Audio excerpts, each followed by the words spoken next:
Boa tarde a todos.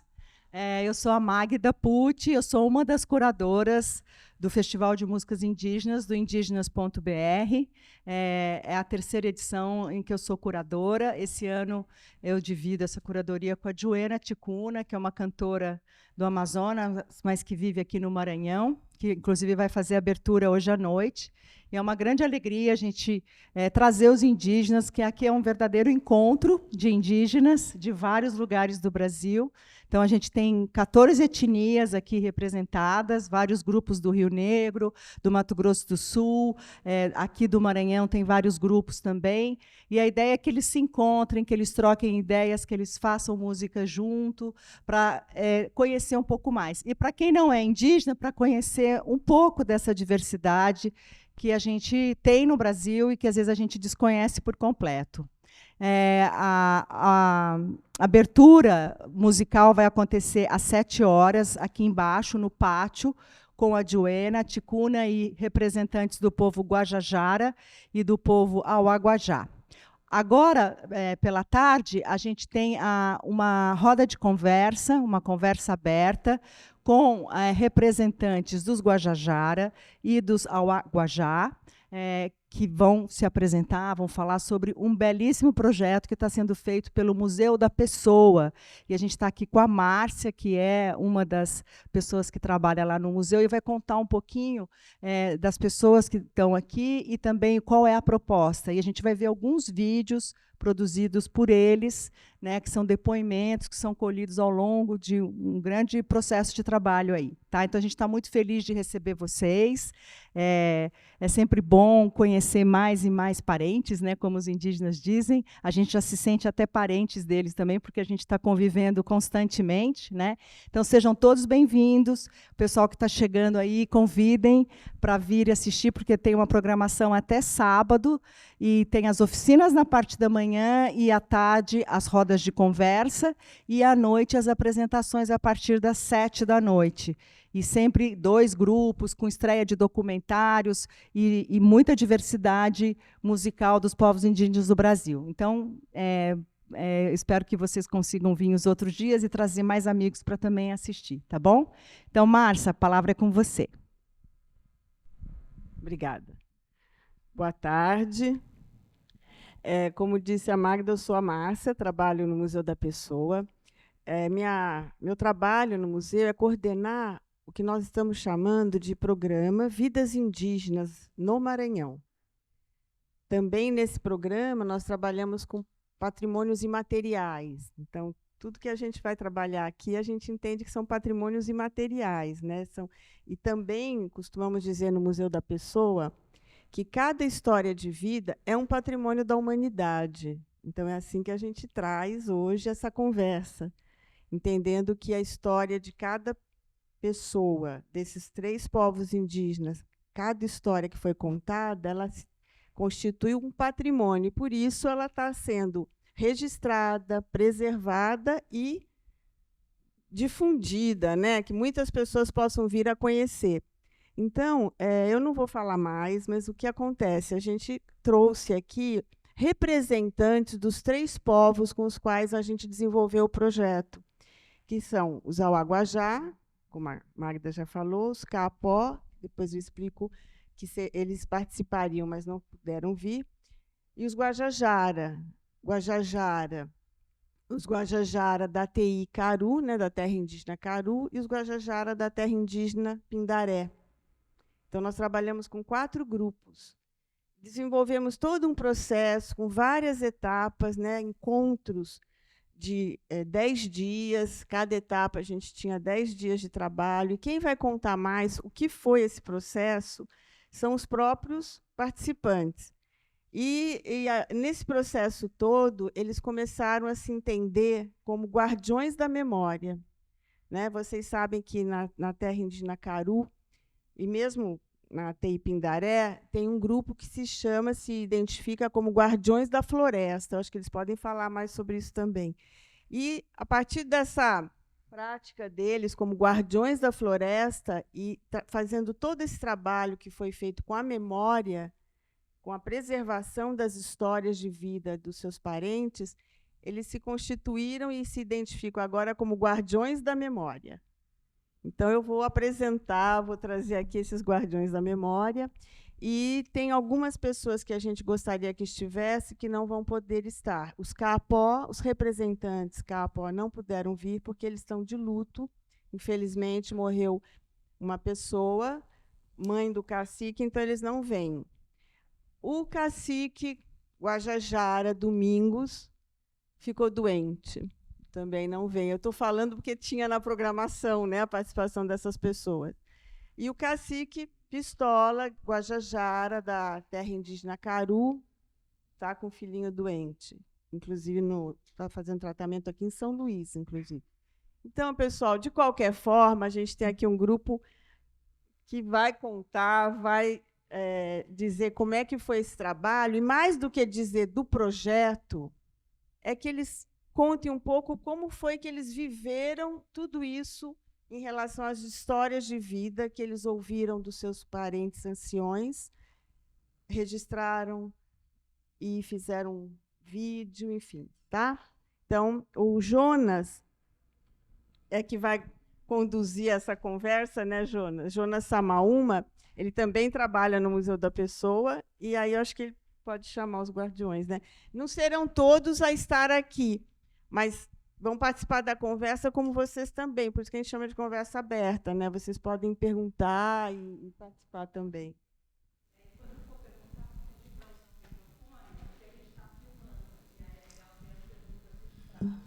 Sim, mas beleza. Então, muita gratidão, né? Vamos chamar já para vir para cá já, né? Vamos chamar nosso pajé, rezador, curandeiro e conhecedor das histórias tradicionais, João Guajajara.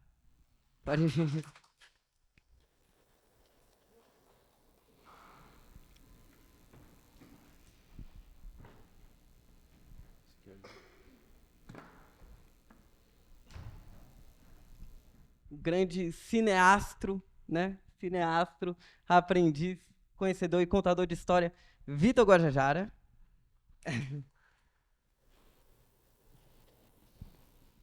A guerreira da floresta, né?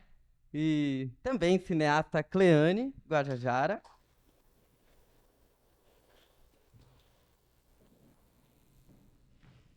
Nosso grande mestre da FUNAI, Tatuzinho Auaguajá, esse grande cantador, Manel Filho Guajajara. Tá por aí? Tá aqui, é o fotógrafo. E ela já... Tá bom, e aí eu acho que pode ir revezando, né? Se algum dos participantes que está fora também quiser fazer alguma intervenção, né? Aí a gente pede no meio para a Paula, para a Alzirene, para o Jossi. Se você quiser vir também, Jossi?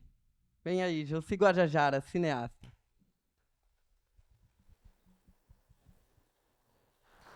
Beleza, então, como a gente sempre abre, né, com uma história, com uma poesia, com um canto, eu vou só falar um verso aqui e vou passar para o nosso pajé também fazer a abertura. Né? Esse verso é como hoje é o dia 9, né, Dia Internacional dos Povos Indígenas, aí fazer um verso que ele é uma reza, né, pela proteção. E é assim. Da Babilônia imune e o Toré, que nos une e é dos Funi. Oh, Quilhafô, da Babilônia imune e o Toré, que nos une e é dos Funi. Oh, Quilhafô, essa sagrada energia que traz a harmonia da coleta até o prato, pra tu, Pan. Abençoo hoje e o amanhã do menor inseto até a rã, que essa cultura não acabou e foi por um triz em mim ela deixou. Mais que cicatriz em cada pensamento, uma marca. Por isso essa terra a gente demarca a evolução de Lamarca. O verso que ficou no congresso veio de uma voz antiga. Porque mexeu com o formigueiro, se não pode com a formiga do mato artesanato do menino. A menina carrega a medicina dotada de mágica divina para curar qualquer percepção errônea, somada à força da Amazônia, que da Babilônia é imune e o Toré, que nos une e é dos Funi. Oh, Quilhafô da Babilônia é imune e o Toré, que nos une e é dos Funi. Ô, que lhe afou. Um sonho do ontem e do amanhã vai ser ter mais energia que o Maracanã, que lotado o Maraca vai ser o cocá e o tocado o maracá do Maracá, te trazendo para cá. Para Caririchocó, saiba que não está só. Maracá, Maracá, Yanomami, Awanauá, Yanomami, Awanauá, que sempre pensam nas novas gerações e acham na natureza todas as soluções. Cada pessoa é a encarnação de um ritual, pois tem um espírito que voa e a força ancestral, todo mundo é igual e ao mesmo tempo diferente. A criança, o adulto, a terra, o rio e até o animal também sente. Então sentem quando falar o pajé, das plantas da ayahuasca, da jurema e do rapé, e por isso eu acredito que é preciso um compromisso de defesa. Para que o dinheiro não valha mais que a mata e a beleza, e eu acabo com uma rima, evocando toda aí qualquer força divina, para que a vida e a cultura valham mais que uma usina, e acabe os madeireiros, os garimpeiros, e toda a energia de queimada, que toda a terra indígena seja demarcada. Axé.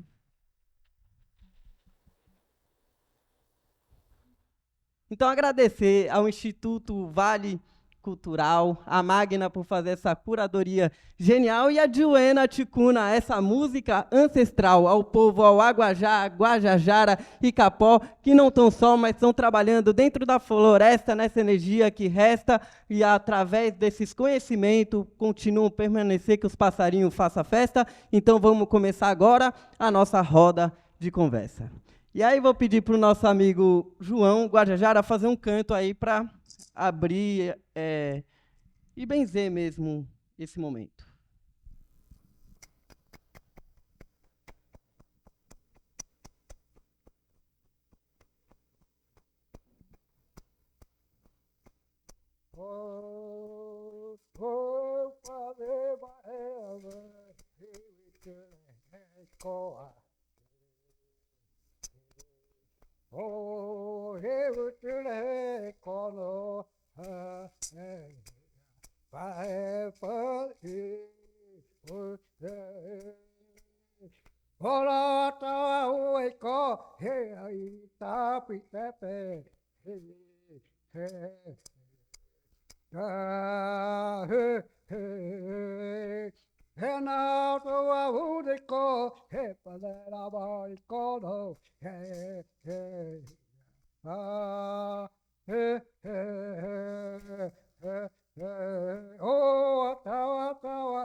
Maravilha, gente. Então a gente vai começar assim, fazendo uma roda, cada um vai falando um pouquinho, né? Mas também não é rígido. Quem quiser fazer uma pergunta também, levante a mão e aí a participação, todo mundo é bem-vindo. Então queria começar do lado de lá, da ponta de lá, do Joci Guajajara, né? Joci, eu ia pedir para você se apresentar, né? Contar um pouquinho que você, além de ser dos guardião da memória, é dos guardião da floresta. E aí você contar um pouquinho como é que é o trabalho de vocês do Guardião da Floresta e o que esse trabalho de mídia, de filmagem tem ajudado, como é que você tem andado com ele? Primeiramente, né, queria agradecer o convite de estar participando desse festival. Me chamo Joci Guajajara, sou da terra indígena Caru. E, como o Jonas falou, sou um dos guardiões da floresta e cineasta também, né? Vou falar um pouco aqui a respeito do trabalho dos guardiões da floresta, para quem, na verdade, a maioria não conhece, né? Mas a gente trabalha com proteção territorial, né? Na verdade, a gente é um grupo de mais ou menos 35 guardiões, né? Que faz esse trabalho de monitoramento no território. E é uma coisa assim que é muito importante porque É, é um trabalho que, na verdade, é um trabalho que a gente vem fazendo ao longo do tempo, né? Sempre foi esse trabalho de monitoramento, mas só agora que, com a mídia, que as pessoas puderam ver como que é o trabalho dos guardiões e dos povos indígenas aqui no Maranhão. Eu acho que não só no Maranhão, como no Brasil todo, né? Está sendo esse trabalho de monitoramento.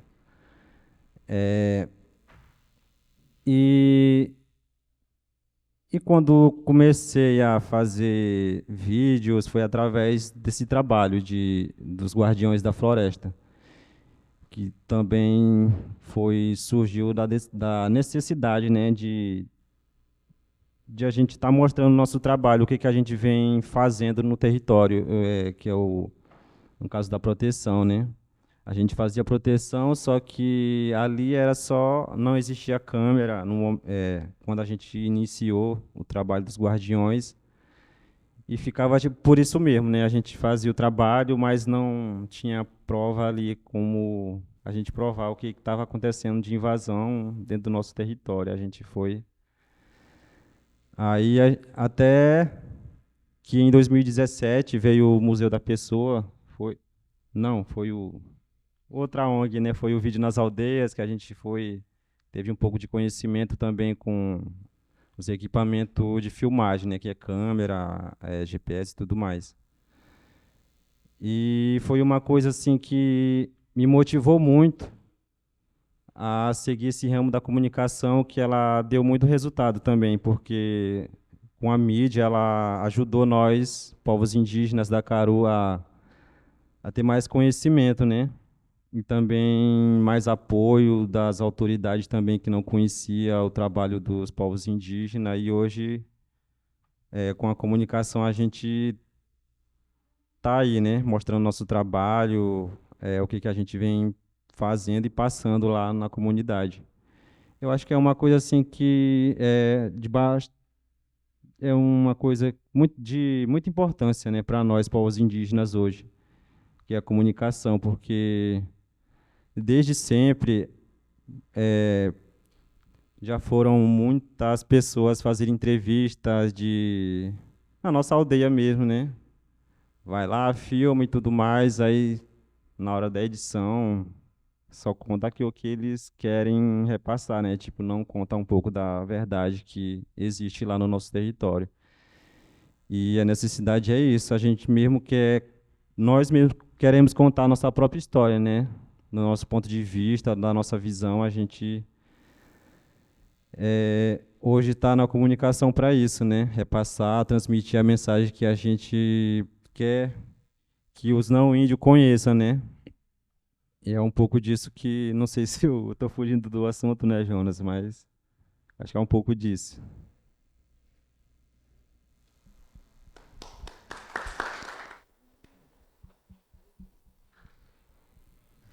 Boa tarde. Boa tarde, né? Eu me chamo Manuel Filho Guajajara, também eu faço parte da comunicação. Eu fui de uns formador junto com o Museu da Pessoa. Aí também do meu interesse foi esse, né? Também de mostrar o nosso trabalho hoje que a gente faz lá no nosso território, né? De como não só o nosso, não só como só não o no nosso trabalho, né? Também como a nossa cultura, né? Do nosso dia a dia que a gente passa no nosso território e mostrar um pouco da nossa realidade, né? Para o mundo aí fora. E e a gente também mostra um pouco da história dos nossos anciãos, né? Que a gente nunca tinha feito isso. Aí o Museu da Pessoa chegou lá, né? Aí a gente fez lá. Até que na primeira vez que ele veio, né? Foi um pouco. A gente fica um pouco nervoso, né? Mas isso a gente supera. Com o dia a dia que tava passando, a gente foi se capacitando mais e foi perdendo aquele nervosismo. E hoje a gente está seguindo esse rumo aí, né, da comunicação.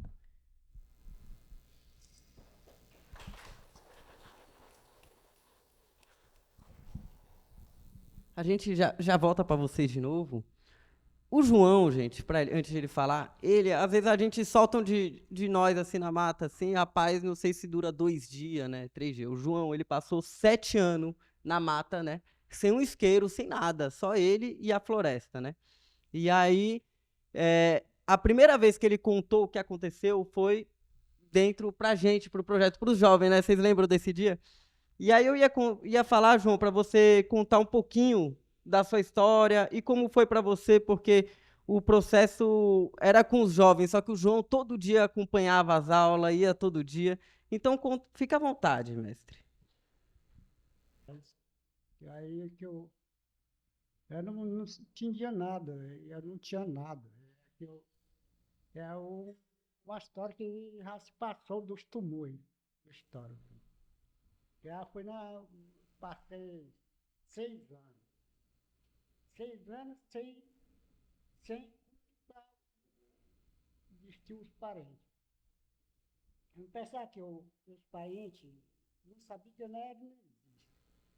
Aí, tupano, todo tempo, os tupanos mandavam acompanhando a gente. Os meus parceiros, todo tempo. Aí, eu tenho assim contigo, era o tempo dos meus tumores. É meu tupano lá, que está lá em cima. Que ia dar nasceu hoje. Com que os outros dizem, que é os outros mais novos, eu não sei da história. A história que que existia no pé da serra, até uma hora do coisa. Ele andava uma coisa, mas eu tinha um pedacinho de coisa desse tamanho assim. Aí acendia o fogo lá. Aí eu fazia comer, assava, comia, café, nada, nem açúcar, nem nada. Só a água mesmo, só original. Aí, aí eu passei. Era cantando toda a vida, era cantando toda a vida. Eu não eu andava na fumaça, assim, no vento. Né? Porque, assim, esse que eu estava cantando aqui, que é um vento que vem, está grosando no pé de árvore, assim, ó. Que diz assim, o quetura veio do teu mamãe é não, ha, é doído esse daí, é doído. Aquele que fica pregando, aí fica, o milagre fica chorando, tem? Aí fica chorando, aí fica sem nada a família da gente em pé, tá? Daí ele vivia era só, no mato. E nada para a gente encostava perto. Aí um dia, imaginei, sonhei próprio minha mãe e minha avó, meu pai. Aí o próprio meu tio, bora buscar ciúmes, bora buscar. Aí esse cara que estava acompanhando ele não sabia que aonde estavam meus parentes. Era caipora, né? Era um cara que não deixava encostar perto. Dizendo, pode cair fora, não quero que nem triste que nesse homem bem aqui. Aí um dia, meu cabelo estava bem aqui no pé do espinhaço. Aí eu cantei essa música, a música eu passei fazer tudo para depois meus famílias ficar lembrando de mim, rapaz. Isso aqui foi o Tio que fez. Não é verdade? Esse aí é o Tio que fez. Essa mais que ele fez, o filho dele, ele fez. Deu emocionado para ele, mesmo a minha família toda. É para ficar assistindo. Se eu se acabar, já pega sempre já o meu parente. Sempre o dia. Eu possa. Eu cantei. O apero piro oi colera tara pero pino. Ai he he he. O amor materico virar o piricono. He he he. É doido. Uma história que foi uma história que eu me entendi. Essa história que eu passei uns sei quantos anos em cima da serra. Uhum. Obrigado. Acaba que foi muito maravilhoso. Pensei, era filmado e fica doído. E o meu sobrinho, eu digo para ele aí, rapaz, prende comigo, prende com os velhos. Nem que eu jogo, quem teu pai estava falando para ti? Rapaz, não falou nada. Eu não aprendi com meu pai. Uma história, meu pai, minha avó não conhecia. Eu senti que eu aprendi junto com o próprio meu avô. Aí você foi a projeto que eles estavam fazendo, dando a força para meus parentes todos, não é só eu que estou embatendo, lançando e tal, né? E é para dar uma força para os meus parentes. Catu.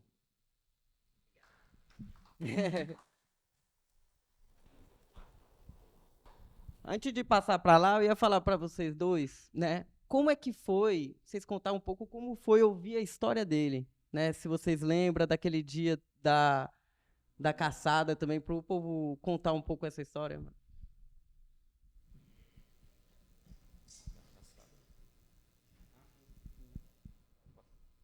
Boa tarde de novo, né? Só lembrando, né, o Jonas lembrou, porque no dia que a gente foi fazer a filmagem com ele, né, da gente foi uma aventura muito interessante para nós, que eu acho que até hoje eu me lembro. Foi em cima de uma serra lá, né, lá onde que a gente mora, tem uma serra lá em cima da mata. A gente fez um canto lá em cima lá dele ainda, e a gente foi filmar ele lá. Eu acho que nessa hora lá, eu acho que o dono das matas também acho que chegaram junto. Aí aconteceu um fenômeno lá muito incrível. Lá que eu acho que deixou todo mundo empolgado, né? A gente começou a entrevistar ele lá, ele começou a falar dos tempos que ele passou na mata, né? Porque ele passou mais de 6 anos lá dentro da mata. Lá a mata é grande, que hoje a gente mora dentro de uma reserva muito grande. E ele explicou um pouco lá, né, sobre a sobrevivência dele. Ele achou dentro da mata, passando inverno e verão. E disse que sempre andava um Maíra com ele, né? O Maíra que nós chamamos é o Deus. Sempre guiando ele, levando ele sempre para o caminho certo, né? Para ele voltar para sua casa. Eu acho que ele. Até quando um dia ele chegou lá na nossa aldeia, né? Deixa nós nem saber que ele tava vivo mais do tanto de tempo que ele passou lá na floresta, lá perdido lá. Ele não tava mais tendo contato com ninguém. Até quando uma vez ele chegou lá na nossa aldeia, né? Aí depois ele começou a contar os relatos que ele passou dentro da floresta. E a gente, pra mim assim, eu fiquei muito emocionado, né, com isso, porque hoje, hoje ele é um guerreiro muito forte, né? Porque eu acho que se fosse outra pessoa, eu acho que não estaria mais vivo. Deixo ele não, foi um guerreiro muito forte, né? De hoje estar aqui com nós, contou a sua história lá. E eu fiquei muito emocionado com isso.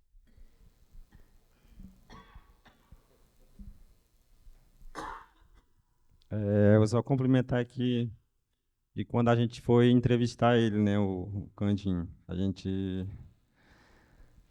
estava na oficina e teve umas etapas de filmagem, né, Jonas, de entrevista. Aí a gente entrevistou ele. Se eu não me engano, acho que ele foi um dos primeiros a ser entrevistado, não foi? E a duração foi de 5 horas quase de gravação, de depoimento da vida dele. E foi uma coisa assim muito interessante, porque nós que moramos ali na comunidade Caru, a gente não sabia o que se passava na vida dele, né? E foi uma coisa assim que ele quis contar para a gente, né? Uma coisa que só ele sabia, mas com o projeto vídeo, né, o Museu da Pessoa, a gente pôde tirar várias histórias, né, dos anciãos. E ele foi um dos primeiros que contou essa história incrível que ele passou na mata, né? A vivência dele, como o Manel falou. E foi assim que começou as entrevistas, né? Ele foi o primeiro entrevistado e até hoje a gente fica admirado, né? A luta que ele teve, hoje está aqui com nós nessa palestra é uma coisa assim que é um guerreiro mesmo, né? Eu acho que está no sangue do povo Guajajara, eu acho que um pouco disso.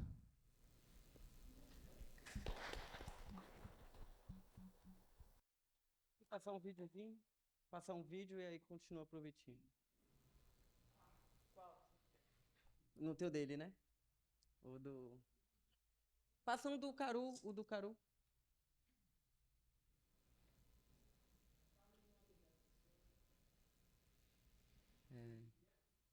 Não, o Pedro Viana é do... Pode ser o do Pedro Viana, que aí a gente volta com o Vitinho. Aí a gente vai passar esses vídeos, gente, que é só um cortezinho. Como ele falou, cada entrevista dessa é 3 horas, 4 horas de gravação.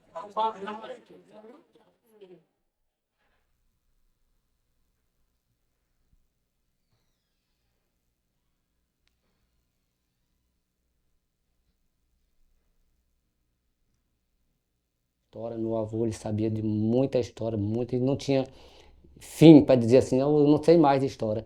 Toda noite, era 2, 3, toda noite. Era 2, 3, a gente perguntava, vovô, como é que o senhor faz história, meu filho? Isso aqui eu aprendi do meu avô também. Ah, eu tenho, amanhã eu conto mais 2 para vocês. E morreu, ele nunca chegou para dizer assim, não, agora eu não sei mais de história. Então, todas essas histórias dele era na língua indígena. Então a gente acompanhava, né, ouvia, e em alguns pontos que a gente não estava entendendo, né, a língua, porque também a gente não, né, teve essa perda, né, esse desacompanhamento, mas todas as histórias eram na língua indígena, na língua materna. E nós tinha conhecimento de que a gente estava sabendo de todas as histórias que estavam sendo contadas na língua, né, na nossa língua, em terra zéen. Então, assim, em alguns pontos, em alguns momentos que nós não estava entendendo na língua, e a gente perguntava no português. Então, posso afirmar que ele sabia falar as 2 línguas, né? Tanto o Zéen-Eté, que era a nossa língua legítima, o idioma Guajajara, quanto o português. E aí ele falava que ele era para nós aprender, e ele falava na língua, dizendo assim, ela não tem, como é que vocês querem aprender na língua? Eu estou falando e vocês não querem aprender, não querem aprender a língua que eu estou falando, então vocês têm que aprender também a falar na língua. Então eu não vou mais contar a história, porque vocês não querem falar na língua comigo. Então, assim, era um momento que a gente refletia que era ali que era a nossa identidade, né? Hoje a gente vê no agora, no presente, a falta, né? Se afirmando aqui um pouquinho da história, né, para o mundo real hoje, que essa falta de nós não aprender, de nós não nos interessar, já por falta também um pouco dos nossos pais, né, das nossas mães, de a gente não ter aprendido. Mas a história, né, toda a história, né, durante o dia cotidiano dele, todos os momentos, tudo era na língua, né, tudo era na língua. Então, assim, esses momentos que a gente perdeu, né? De aprender uma história na língua, no caso eu falei aqui da história, né, que ele cantava para nós, todas as histórias eram no idioma Guajajara, né? Então, hoje a gente já quase não se vê um parente contando uma história na língua, não sendo português. E isso nos deixa a desejar, não deixa na nossa consciência. Eu, com a idade de 57 anos, tenho filho, tenho neto, tenho bisneto, tem outros aí muito jovens, e deixei, né, esse espaço a tomar de conta, né? Eu ia aprender mais o português do que a minha língua materna. Então, assim, fechando em relação à história né, que o meu avô contava, não era português, na língua portuguesa, né? Era na língua materna, na língua guajajara. E aí nós, como neto, acompanhava, entendia, né? Aonde a gente não entendia, perguntava, ele falava no português, aí a gente interagia no guajajara, na língua, que era realmente era aquilo ali. Aí a gente sorria, né? A gente sorria, ficava com medo das histórias, e aí se agraciava com as histórias que deixava a gente no outro dia querendo mais, querendo ver. E aí ele, né? Então, assim, essa parte era muito emocionante.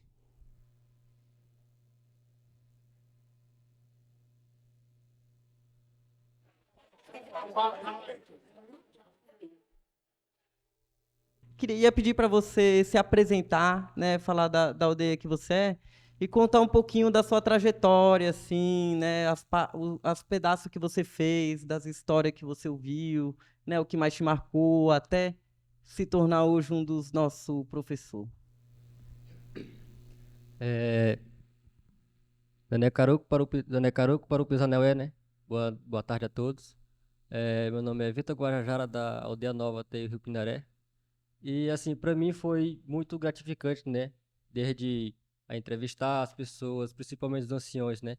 Que, assim, os anciões, para mim, principalmente, são uma biblioteca viva. Como o seu João, por exemplo. O João, ali, passou 6 anos na floresta e tal. Para mim, ele tem muita história para contar, né? 6 anos tem muita história. Então, assim, é muito, para mim, muito gratificante, né? Escutar essa história dos anciões, assim, aprender com eles, que eles, assim, nos ensinam a cada dia, né? Tem muitas coisas para ensinar pra gente.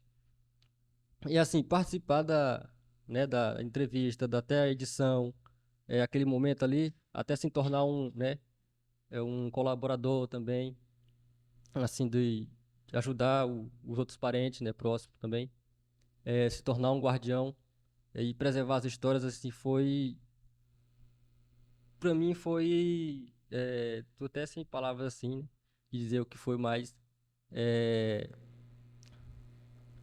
é, tô um pouco nervoso, mas vai, assim, preservar e continuar essa história é muito importante, assim, pra gente. Eu acho que é isso.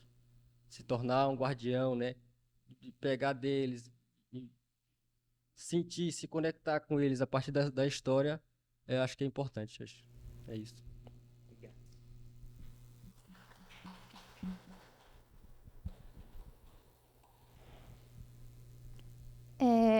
Boa tarde a todos e a todos que estão aqui presentes.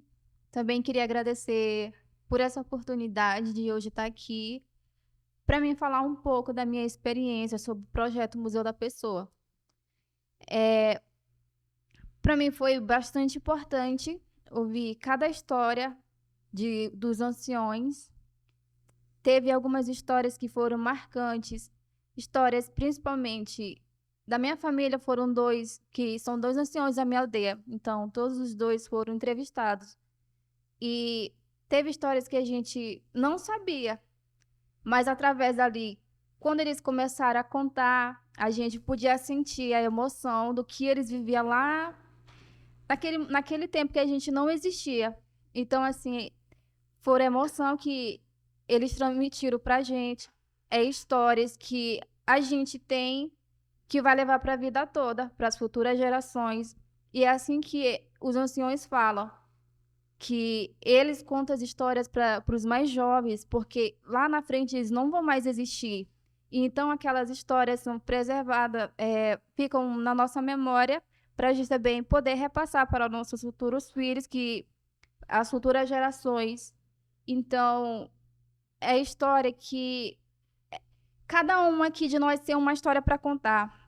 Cada um não tem uma que assim, não, eu não tenho uma história para contar. Por exemplo, aqui a gente está todo mundo aqui hoje, mas cada um daqui mais para frente a gente vai lembrar que a gente esteve aqui, a gente escutou, a gente estava ali ouvindo aquelas histórias e hoje também eu vou contar. Então, assim, é história que não se acaba nunca. É história que é para a vida toda. É história que a gente vai contar, vai escutar lá mais na frente. Então, é isso, a gente tem que preservar as histórias dos nossos anciões, porque é, é bastante precioso, digamos que é assim, é uma joia que a gente tem, o bem mais precioso que a gente tem na nossa comunidade são os nossos anciões, porque nem nós, juventude, sabemos o conhecimento que eles têm. Então, a gente, a partir daquele momento, quando eu comecei a entrevistar, teve um ancião que é bastante conhecido, Nelson Tembé. Eu fui uma das entrevistadoras que entrevistou ele, e ele também conta bastante história. E então, no momento quando ele contava a história de vida dele, que ele passava, eu podia sentir ali, eu podia estar ali junto com ele, no momento que ele estava contando uma história dele bastante triste, quando ele estava contando sobre a esposa dele. E então, aquilo para mim eu estava vivenciando aquela história no lugar dele, porque a gente no momento quando ele estava, a gente conta uma história, é, é uma história assim que, digamos que, é uma história assim que deixa a gente bastante abalado, né? Assim, tipo, não só a dele, teve também de outras pessoas lá, teve, por exemplo, da Marcilene, minha irmã também. Eu fui uma das pessoas que entrevistou ela também. Eu, como própria irmã dela, não sabia uma história que só ela sabia. E então também, assim, teve histórias que foram bastante emocionantes, histórias que fez a gente rir também ali. Até na hora, assim, quando a gente sentava ali com eles, alguns ficavam nervosos, assim, não vou contar a história. Mas depois, essas pessoas todas, quando a gente foi para entrevistar, elas contaram.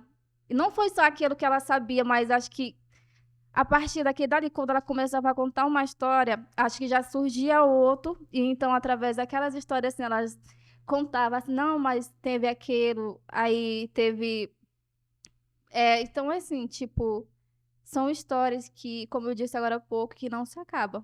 Somos as nossas próprias histórias. Então, acho que é isso.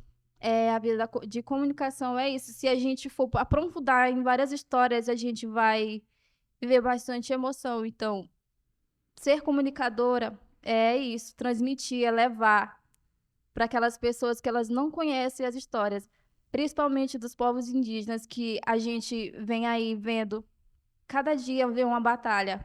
Então, são coisas que a gente vai levar para a vida toda. É uma luta que a gente vem travando lá dos anos 500, dos lá, digamos, lá no passado deles, que a gente vai levando. Então, tipo, é história que é para sempre. Histórias boas, tem histórias ruins, mas também tem histórias felizes.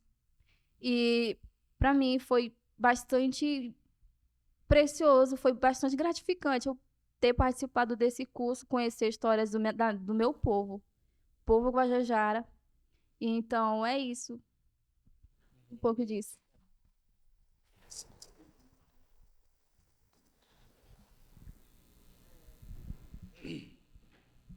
Boa tarde. Boa tarde. Me chamo Tatuzinho, né? Aguajá. Moro até Caru, né? Mas aquele história aí, não, eu vou me apresentar primeiro. Meu nome é Tatuzinho, né? Sou servidor da FUNAI, mas uma luta para mim e para a FUNAI é grande, né? Mas se vou só para mim a gravação, vou tomar um pouco para trás. Meu irmão, Catacoa, eles têm bastante história, né? Que ele contava lá, a gente gravou lá. Eles têm lá, para mim, né? Para mim parece que eu não vivia lá, né? Que vivia primeiro, parece que ele é meu irmão mais velho, Catacoa. Ele sabe tudo de história que ele contou lá, né? Parece que era eu, criança, né? Diretamente, parece que era eu, criança, né? Que estava ele mesmo, ele estava mais, ele, va- ele corria lá atrás do branco, o branco corria atrás, uma luta grande que ele fez, sorte que ele vivia, né? Não, ele estava na barriga da mãe dele, né? Ele pariu, né? A mãe dele faleceu, aí também que ele tem a avó dele. Aí ele pegou ele, a mãe dele faleceu, seguindo para frente. O branco atrás, o cachorro, né? Aí ele corria, opa, ele continuava andando, não parar de dormir, né? Aí o branco atrás. Era pequenininho, agora cresceu, né? Que tá lá mesmo mais velho. Ele contava a história bastante. Mas, mas eu, ele, ele que sabe tudo história, né? Talvez ele tenha vídeo aqui. Será que ele tem aí vídeo, né? Meu irmão mais velho, vídeo, que era Catacoa, né? E a gente gravou ele que estava falando, né? E história que ele contou lá, né? Tem vários indígenas que nós gravamos todinho lá. O Tacamaitiá, o Imoim, né? Mas eu eles também contou lá também, antigamente era criança também, né? Ele contou lá, antigamente ele menstruava, ele comia as coisas dentro da mata, né? Comia só cutia, né? Estava contando lá também. Aí o Tacamaitiá também, mais velho, que mora lá no Cachoeira, né? Eles têm várias histórias também. O branco corria atrás também, cercava com arame, né? E aí, isso que. Mas, como eu digo, né? Um museu, né? Para mim que eu passei, né? Eu passei, era eu, guardiões também, né? Eu saí, eu passei na FUNAI, né? Aí eu ia ficar dois, eles me tiraram, aí eu fiquei na FUNAI agora, trabalhando, né? Mas eu trabalhava no Guardiões também, né? Não sabia direitinho que trabalhava, né? Me tiraram logo, aí eu passei na FUNAI, né? Aí eu fiquei na FUNAI trabalhando agora, viu? Mas não estava gravando, faltando um pouco para trás também. Aí, André disse tudo de Sessão Arari, né? Aí a gente passou pelo mas, rapaz, na museu também, né? A gente já passou, né? Por enquanto eu estou na museu, né? Que é importante pela FUNAI para mim, viu? Catu, tá tudo. A cordelista, né, Raimunda Frazão queria fazer uma intervenção poética, né? Se quiser, fica à vontade. Resistindo sempre. É difícil quem não tenha sangue de alguma etnia. Há 520 anos, tudo a eles pertencia. Hoje, a luta dos indígenas é pela sobrevivência. Os grandes ambiciosos, por eles, não têm clemência. Se empenham para exterminar o primitivo da terra há mais de 500 anos, como se estivesse em guerra. Vão matando os irmãos índios, a luta não se encerra. Negros e índios resistindo, noite e dia sem parar. a essas duas resistências, precisamos apoiar. Nossa solidariedade ao Brasil pode salvar. Essa poesia eu fiz num Congresso Nacional da Federação dos Professores de Arte, lá em Manaus. Muito obrigada.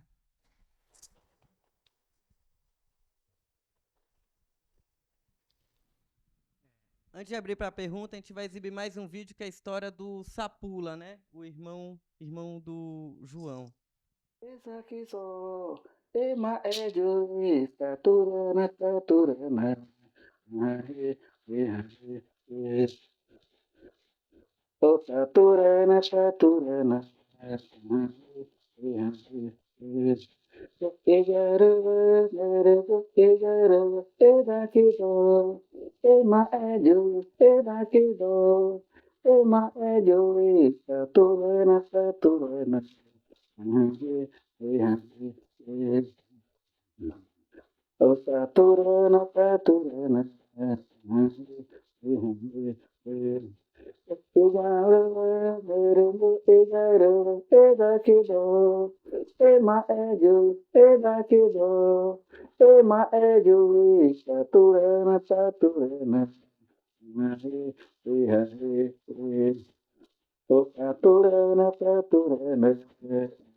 Isso aí foi a primeira música que eu aprendi, né, com o meu professor, né, que era o Moreira, né. Quando eu comecei a cantar, eu falava com Mãe d'Água. Eu cantava, ia no cabelo do baixo lá, né. Aqui não, no Pará, eu ia na beira do garapé e começava a cantar, né. Começava a cantar e começava a aparecer a água, saindo que, né, abria assim, tipo um portal assim, não tem? Tá, abria, a água se afastava para cá, e para cá, aí para lá. Assim, tipo uma estrada, né? Aí começava a sair gente na água. Tá entendendo? Aí se ajuntar, como nós estamos aqui agora, conversando. Aí um ia contar uma história, eu voltei a contar a história dele. Aí quem chamava, e eu só ouvia, não tem? Para mim deixar de ser essa pessoa que fala com Mãe d'Água, aconteceu um fato, né? Na Januária lá. Aí eu estava trabalhando no centro, deixei minha mulher em casa, fui cortar um arroz para um pessoal lá. Aí faleceu uma mulher lá. Aí culparam só os cantores, né? Culparam os cantores lá. E mandaram me chamar também. Aí eu fui. Aí eu cheguei lá e eles culparam que nós os cantores eram culpados, né? Tinha falecido. Era a Mãe d'Água que tinha falecido ela. Tava todo roxa, né? Morreu todo roxa ela. Todo roxa. Ela morreu se tivesse uma cobra. Quando você corta uma cobra, a cobra não fica se trocando todinha assim, não tem? Então ela ficou daquela forma, né? Aí disseram que era a Mãe d'Água que tinha matado ela. Aí foi o tempo de eu chegar e me distanciar das coisas. Negócio de pagelança, né? Aí eu mandei esse também aí, graças a Deus, tirar tudo de mim. Eu não sei curar agora nem a barata. Eu sou completamente livre de... Só cantar mesmo, Não sei curar, não sou pajé, não sou... Sou pajé porque eu canto, né? Mas eu sou grato também, né? Que eu não mandei tirar a cultura de mim, não. Deixei a cultura guardada para mim, que eu preciso dela. Porque tu falaste que tem muitas histórias que tu nunca tinha escutado, né, da tua própria irmã, né? E na hora da gravação do projeto, né, do Museu da Pessoa, ela contou a história, né? Tipo assim, por que tu acha que ela não contava antes essas histórias? Por que que na hora da câmera ela quis contar? Eu penso que também é uma coisa que o João falou, que a partir dali podia, né, também ser preservada, ser divulgada, né? Outras pessoas também poderiam ter interesse em escutar. E será que antes, às vezes são histórias também muito traumáticas, né? Que é melhor silenciar, né? Do que ficar falando. Mas em outros momentos ela queria, sim, falar, né? Compartilhar como momento da câmara. Então eu fico pensando, será que a câmera, nesse projeto, foi mais fácil para contar, para que elas pudessem contar, querer contar, do que antes, que não, né, silenciava? Outra coisa é sobre as mulheres também guardiãs da memória, né? Vocês têm um número grande também de mulheres ali no registro, gravado, né? Ela disse que...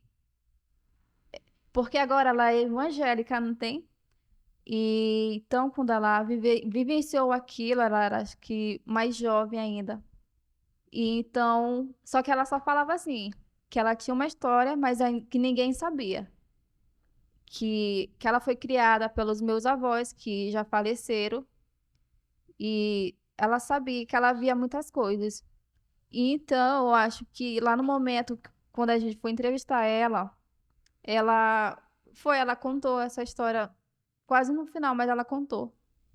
Ela contou de como ela viu aquela, digamos que ela viu aquela coisa, de que ela disse que lembrava muito bem ainda, como se fosse hoje, aquela coisa que ela tinha visto lá como é que se chama? Lá, como os pajés, não tem? Como eles viviam antigamente, lá antigamente, digamos assim. E então, quando ela era mais jovem, ela via muitas coisas. E então, teve um momento que foi bastante marcante para ela, que foi esse que ela contou pra gente lá. E então, quando ela falava, eu me arrepiava toda. Não só eu, mas como a Diana também, que estava com nós, também acompanhando nossas gravações. Não pôde estar aqui, mas eu acho que ela lembra também de muito bem. Ela disse que aquela história para ela também impactou ela. E então, eu acho que foi isso. Acho que foi através da câmera ela teve aquela coragem e então contou pra gente. Eu acho que foi isso.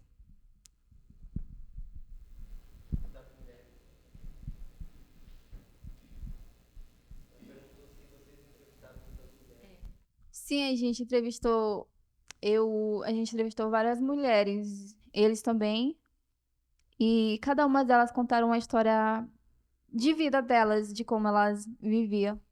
Eu pude também, eu acompanhei os meninos, o Jossi, que estava junto com o Milson, a própria mãe do Milson, de como ela vivia. Digamos assim, que ela sobrevivia dela mesma, ela mesma se procurava seu próprio alimento. Quando ela era mais jovem, ela ia lá para a mata, trazia a caça, ela mesma procurava o próprio alimento. E então, assim, para mim também, quando ela começou a contar essa história, também, assim, eu acho que era assim que eles viviam. Porque teve histórias que, como eu disse agora há pouco, que eu não sabia. Assim, tipo, teve também a minha mãe, também teve a história da minha mãe, teve de outras pessoas, não só delas, mas teve muitas histórias lá que foram bastante marcantes pra gente. Então, acho que era isso, um pouco disso. Mas tem as perguntas, se quiserem fazer, eu estou à disposição também. Meu nome é Alzirene, sou da terra indígena Caru, da aldeia Massaranduba. Sou guerreira da floresta, faço parte lá dessa organização.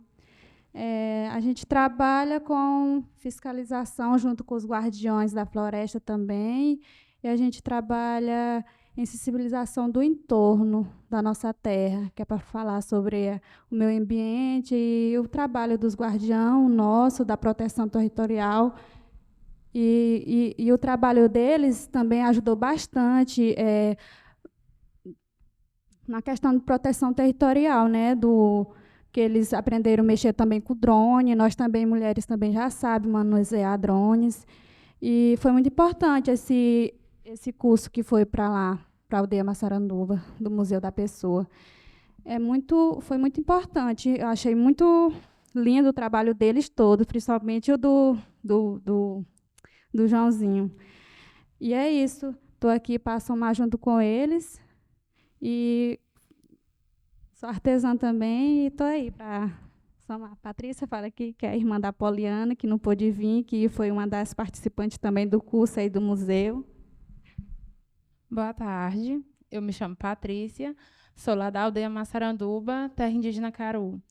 E, assim, dizer que o trabalho que os meninos desenvolveram dentro da nossa comunidade, junto com o Museu da Pessoa, serviu para estar divulgando mais o trabalho. Tem o trabalho dos guardiões, que através dessa capacitação que eles fizeram, foi um trabalho que passou a ser mais visto, passou a ser mais divulgado. O povo passou a ter o conhecimento de como nós, povos indígenas, se organizamos e defendemos nosso território das invasões, dos caçadores, dos tiradores de madeira. Então, a nossa comunidade só teve a ganhar com esse projeto, né? E que a gente agradece muito a oportunidade da gente ter jovens comunicadores, cineastas, né? Hoje em dia formados dentro da nossa comunidade. E é um pouco disso, gente. Muito obrigada. Eita, Catu. Obrigado, Patrícia e Alzirene. Quem mais quer perguntar? Eu queria que vocês falassem um pouco mais como foi esse contato inicial com o cinema, com o audiovisual e com a comunicação. E como é que vocês veem a importância disso culturalmente para vocês?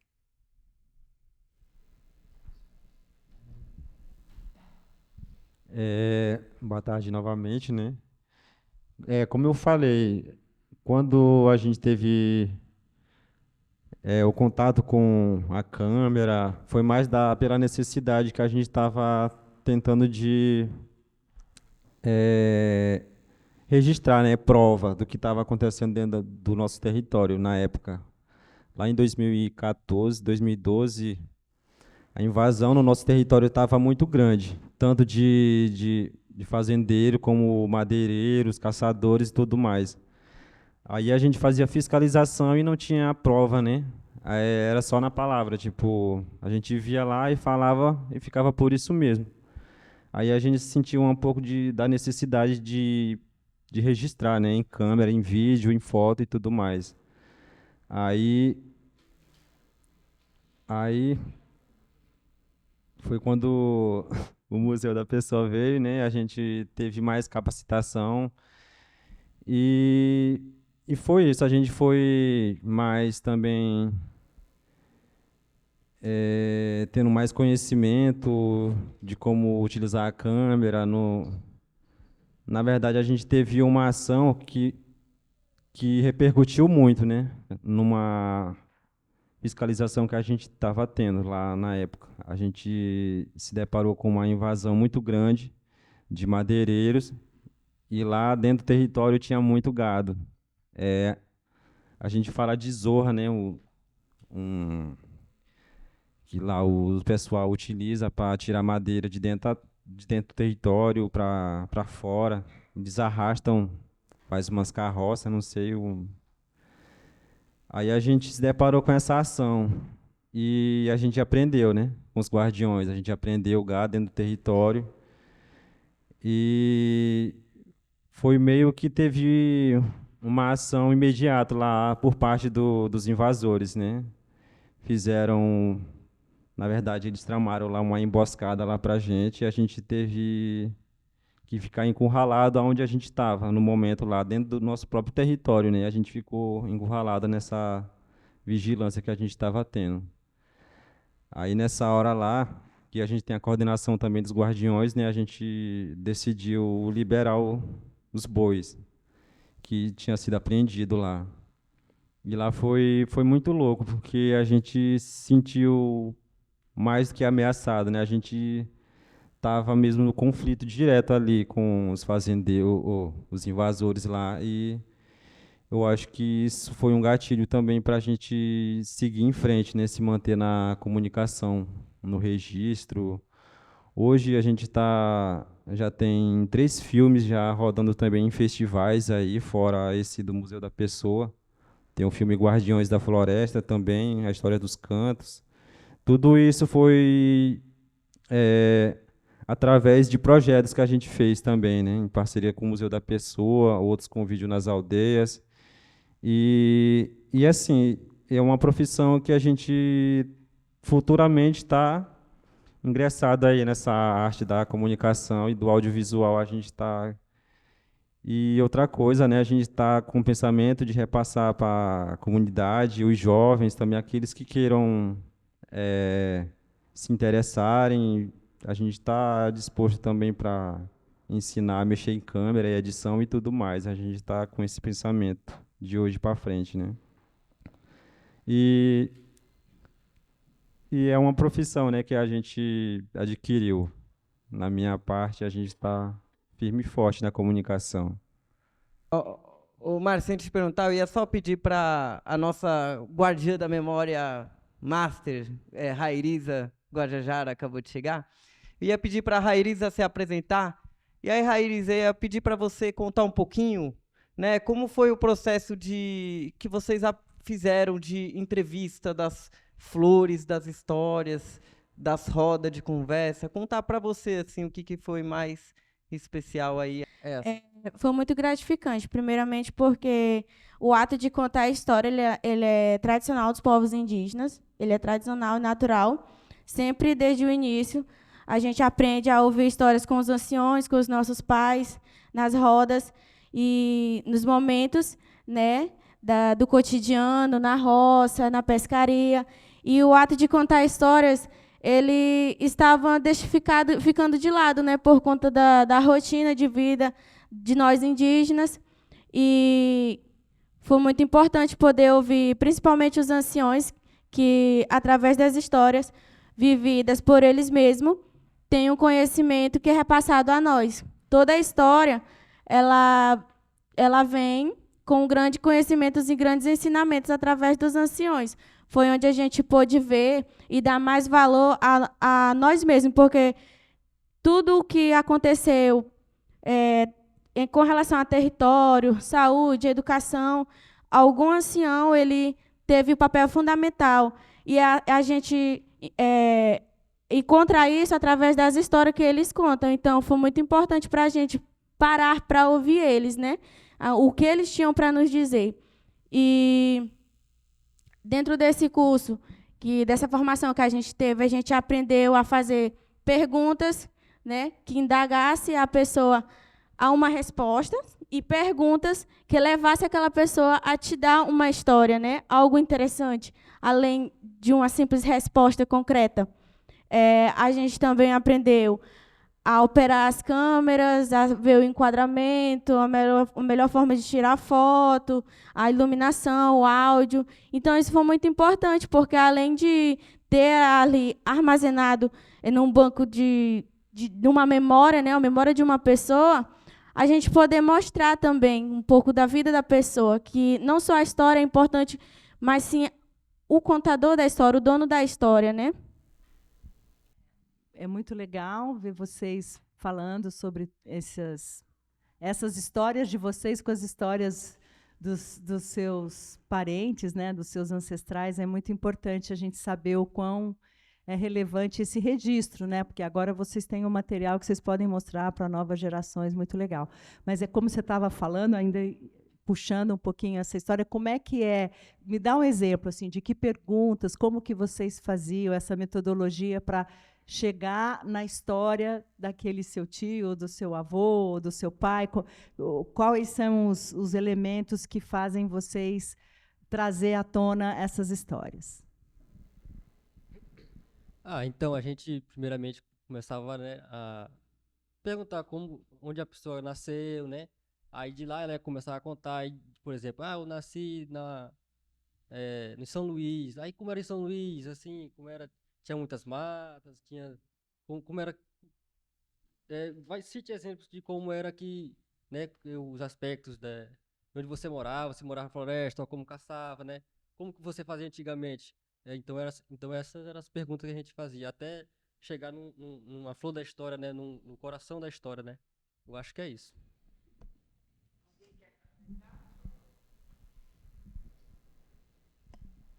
Algumas perguntas eram formuladas apenas para começo de conversa, mas depois se tornava uma conversa e no final terminava numa contação de histórias. Porque depois, como o Vitor falou, a gente perguntava nome, idade, onde nasceu, e quando a gente fazia a pergunta, e como era esse lugar? Essa pergunta era crucial para ele te dar uma história.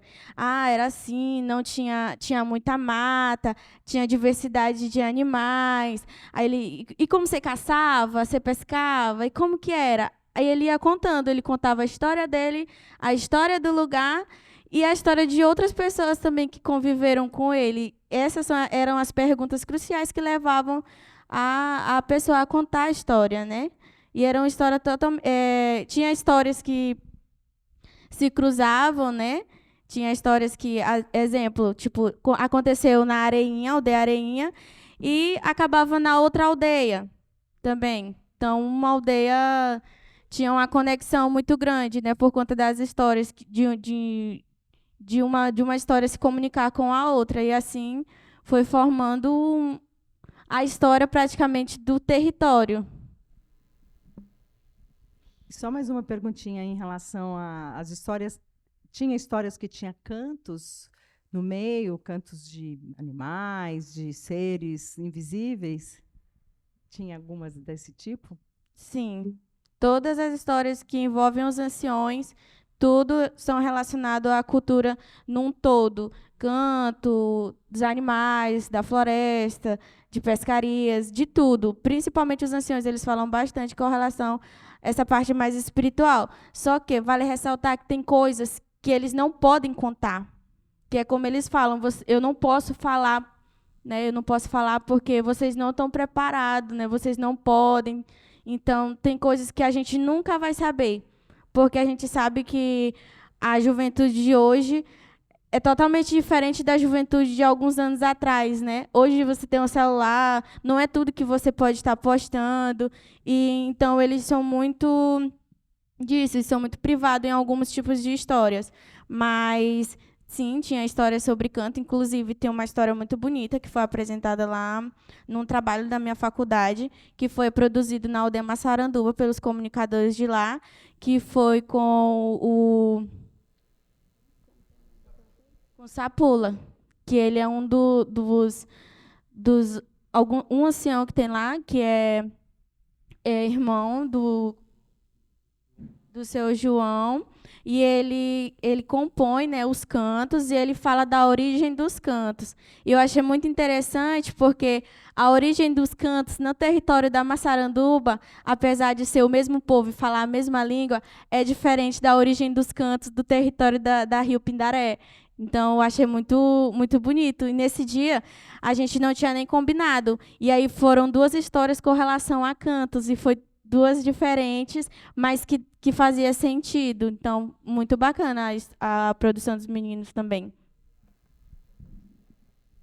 Ô, Vitinho, conta a história do Pedro Macural, que você entrevistou. Ah, tipo, o canto que o seu Pedro Nicolau aprendeu, né? Que foi a entrevista que eu participei, né? Que foi assim, ele foi pescar, né, num lago. E aí ele pescando lá, e tipo, veio um puraqué, né? Ele viu um puraqué, né? Aí disse que ficava beliscando a isca e soltava, beliscando a isca e soltava, né? E aí disse que ele, não, esse não é puraqué. Aí disse que fez uma chacoalhada, né? Tchau, tchau, tchau. Chacoalhou pra ele. E aí ele fez, aí parou de pescar, né? Aí quando ele parou de pescar, ele escutou lá no fundo do rio. Cantou uma música pra ele. Não vou cantar aqui porque, né?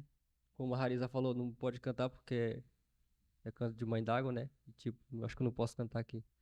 Então, assim, esse canto ele escutou a mãe d'água que ensinou pra ele, né? Aí, daí então, aí teve outra vez que ele foi pescar outra vez, né? E chegando lá, diz que ele fez foi ver, né? Assim, tava sentado assim na pedra. E aí mergulhou, né? Quando mergulhou, aí ele disse que ele parou, né? Então, aí disse que ele viu as roupas, né, assim, tal. E teve uma vez, nessa mesma história que ele contou a história do Curupira, né? Que o Curupira que é o dono das caças, né? Que, tipo, não pode matar em caça em excesso. Várias coisas ele ensina em um vídeo, né? O que pode e o que não pode fazer. E, assim, ele conta como ele aprendeu os cantos, como ele aprendeu a fazer as coisas que ele sabe, né? Tudo que envolve, assim, as encantarias da floresta, da mata e os encantados. Eu acho que é isso. Tem alguma música do Curupira? Tem. Eu acho que eu ia pedir pro João, né? O João, ele tem uma cena no nosso filme que acaba, né? Que não sei se vocês lembram desse momento. Quando passou essa cena, o povo aplaudiu 3 vezes, levantou ele em cima, assim, foi carregando, né, João? Você lembra desse momento? Porque ele mexeu com o tempo, com o canto dele, né? Ele vai cantando e na hora que ele foi cantando, rapaz, ele foi cantando sobre o trovão e começou a trovejar, e foi cantando sobre o vento e aí foi vindo o vento. Então eu ia falar, João, como é que você faz isso com a cantoria, né? Como é que você consegue mexer com o tempo? Como o Curupira te ensinou a cantar? Olha, a primeira, foi assim. Tinha um sinal com ele, assim, tipo triste.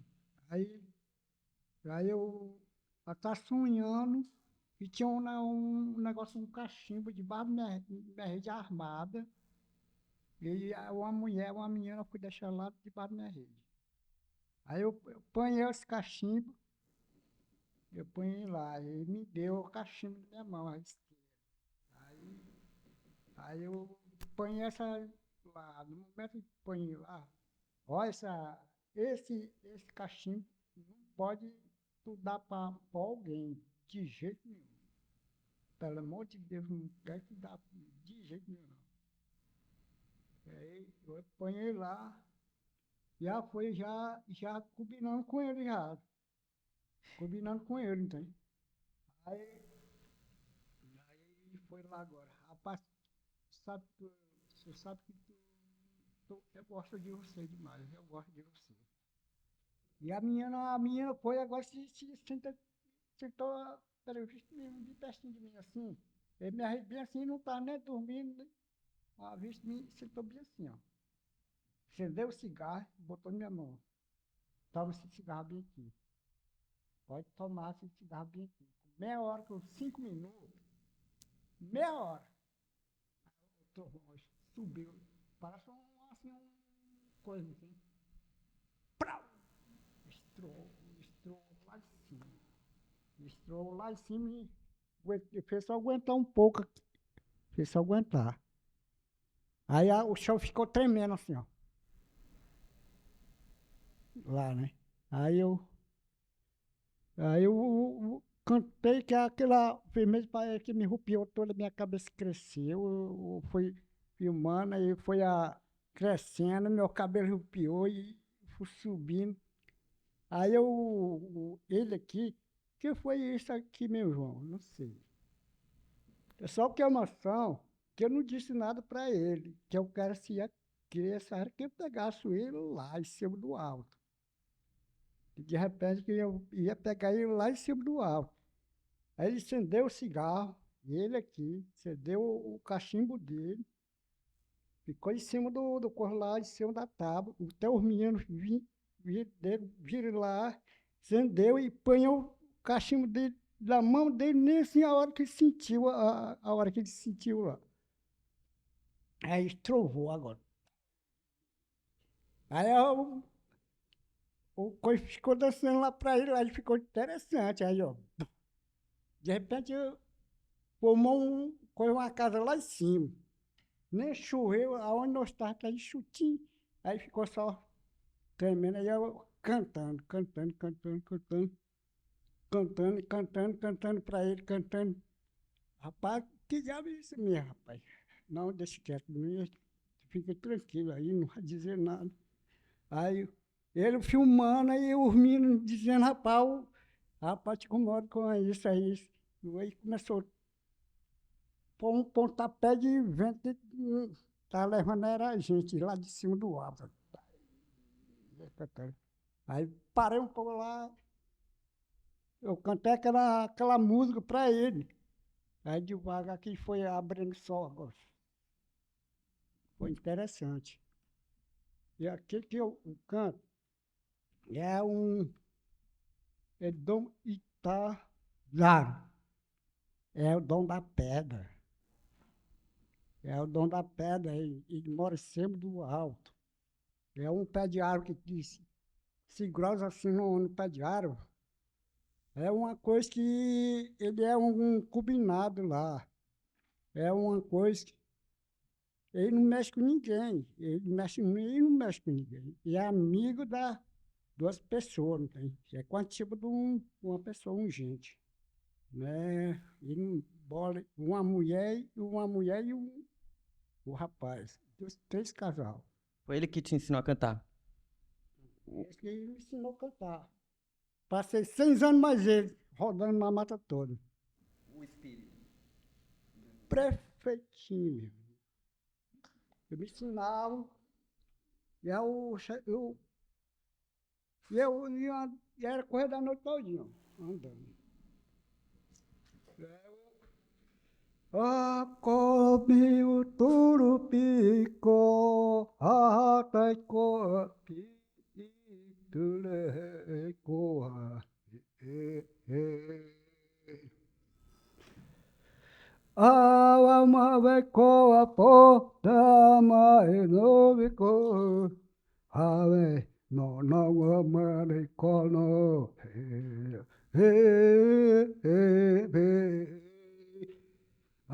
mama no eco, he butere eco ye, hey, hey, hey, hey, hey, olo wata wata wako, he kudele ko no, hey, hey, hey, hey, hey, hey. Essa música não era para cantar para todo mundo, não era para todo mundo, não. Era para cantar só no dia que você foi, só naquele dia. Eu cantei para o cacique. O cacique, não era para cantar para o cacique, não, que o cacique se emocionou. O cacique disse: você é um cara mais na vida do mundo, mais na vida agora. Vai ser um cara mais poderoso do mundo ainda. Nós não estamos botando fé em você. Ele apontou para mim, o cacique. Eu gosto de você demais. Por que ele me mandou me chamar? Você levou a minha imagem muito longe. Tu levou minha imagem muito longe. Como o cara disse para mim, rapaz, e aquele cara que veio aqui, em cima do alto aqui, tirar aquela foto? Rapaz, tu não vai fazer nada com ele. E o cachimbo dele está aqui. Aí ele matou e filmou a muquinhada que estava aí. Não era para fazer isso. Era para levar o bicho em casa, não era para filmar. Aí, foi 3 caras que iam para o coisa. Sempre que eu estava com ele lá na mata, até ficar uma coisa assim muito triste. E eu não era mais. Eu andava assim, meio que nem a fumaça. Sabe o que é a fumaça? O cara fuma, aquele fumaça fica aquele rubuginho pequeno assim. Ele fica na fumaça assim, ó. Parece uma lâmpada que está acesa. E apaga e acende, apaga e acende. Uma coisa, acende. Uma coisa que, sei lá, que é uma história que o Ostumbo dizia, que é uma história que eu para mim, está conseguindo aquele negócio, aquele retrato para contar é um segredo que eu estava ganhando naquela parte para mim, para dar força para os meus parentes. Que é esse cantigo que eu estou cantando é para dar todo mundo. É o parente Capoé, parente Guajá, parente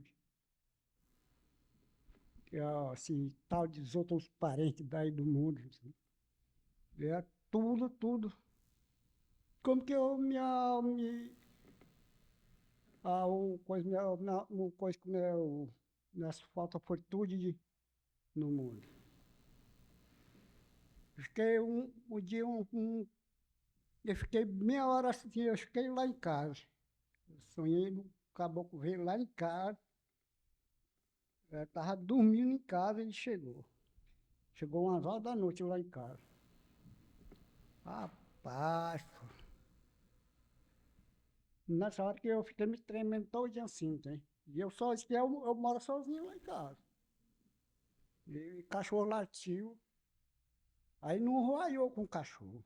Ele entrou, abriu a cancela e entrou lá dentro. Sentou, acendeu o cigarro, fumou. E eu olho lá para a brecha do coisa. Lá a brecha do coisa lá assim. O caboclo está sentado assim, que ele está sentado assim. Que isso, cara? Aí também fez só abrir a porta e sair lá fora. Aí, a Patucai que tu mora lá, tem uma serra do... Eu não sou bicho, ele falou. Eu não sou bicho, não. Que eu quero mostrar para os caras um negócio que tem lá. Não é para sujar aquilo lá. E abrir aquela coisa lá, não é para abrir, é para fazer uma casa. Um prédio mais maior que de coisa aqui para... Obrigado, Catu.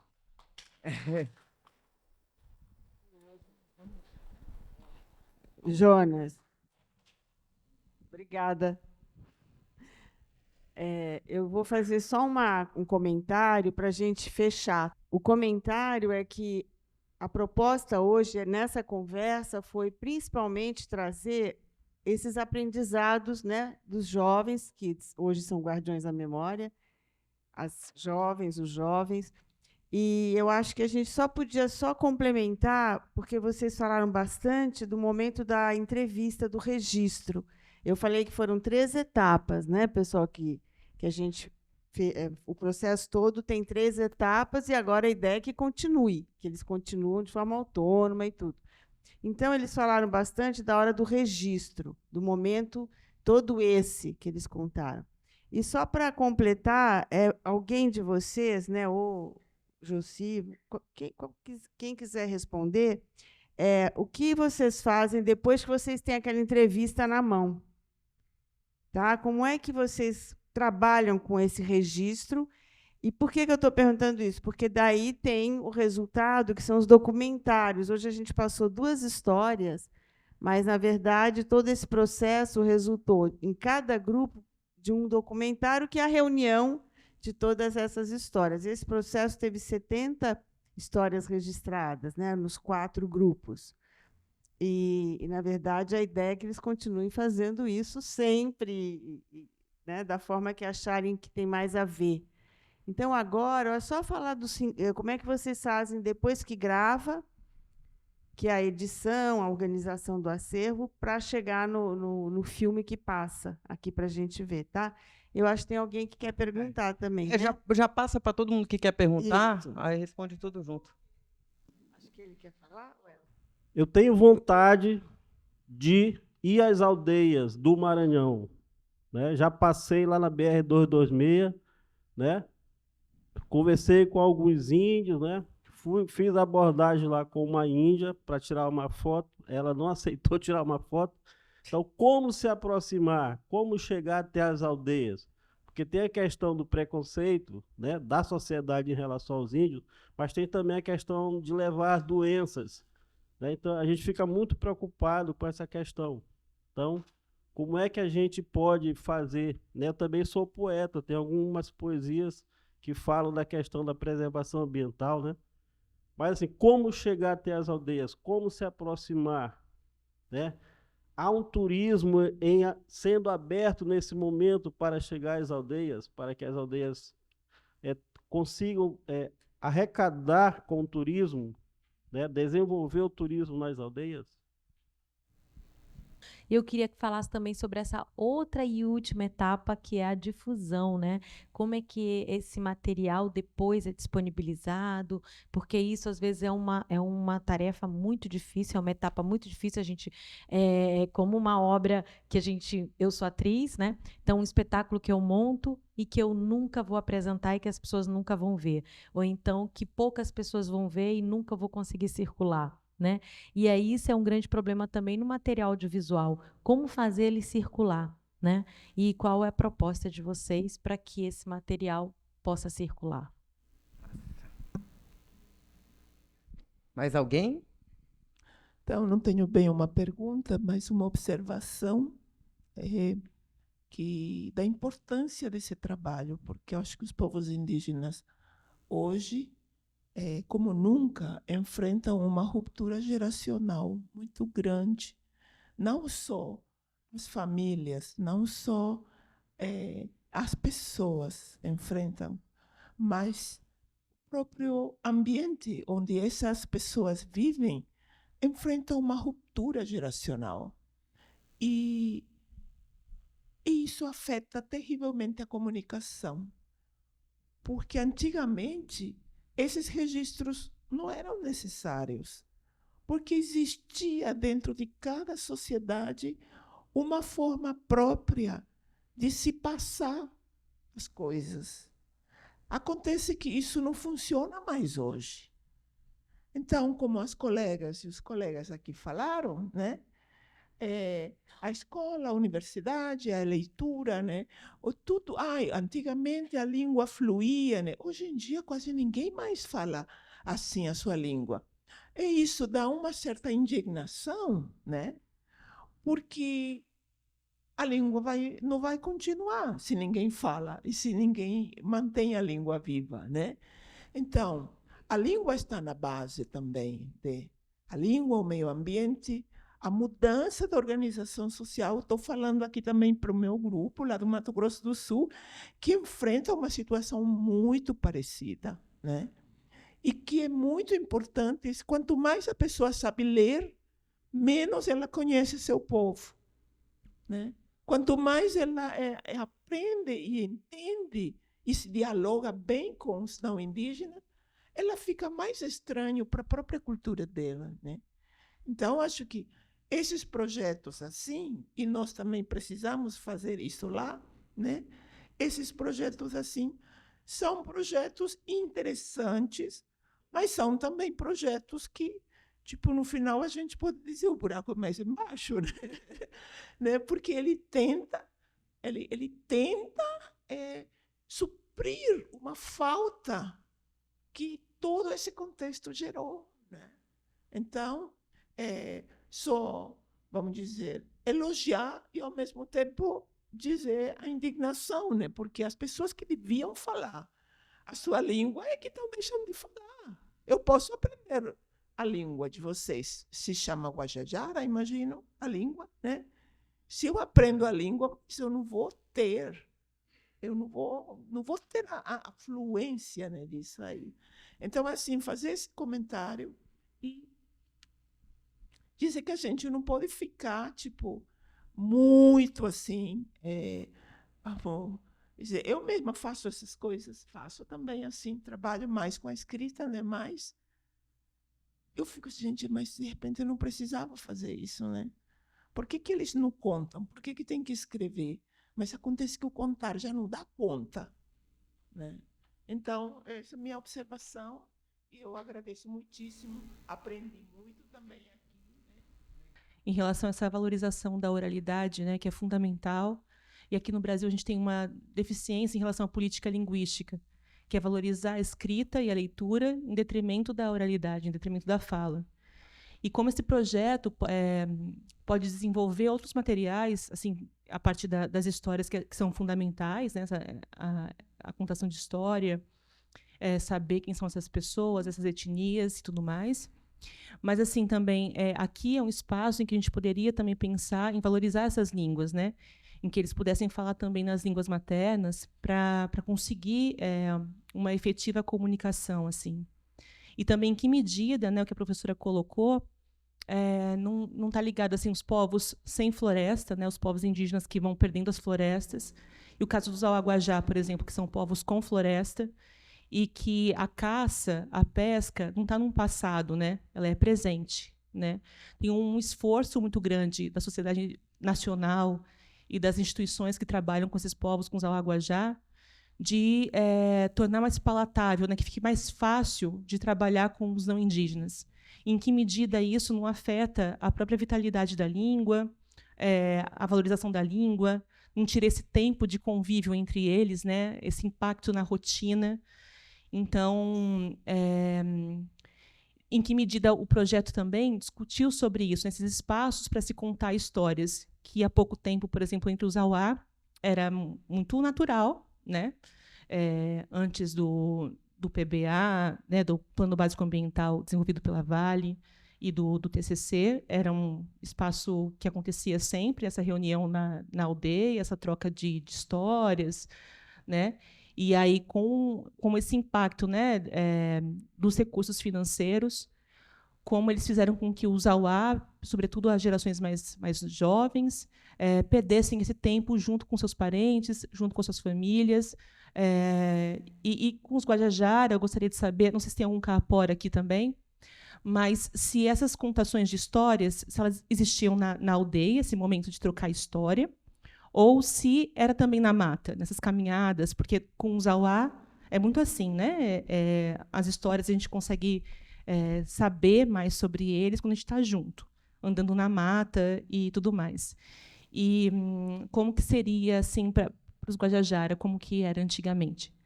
Em quais espaços essas histórias eram trocadas? Obrigada.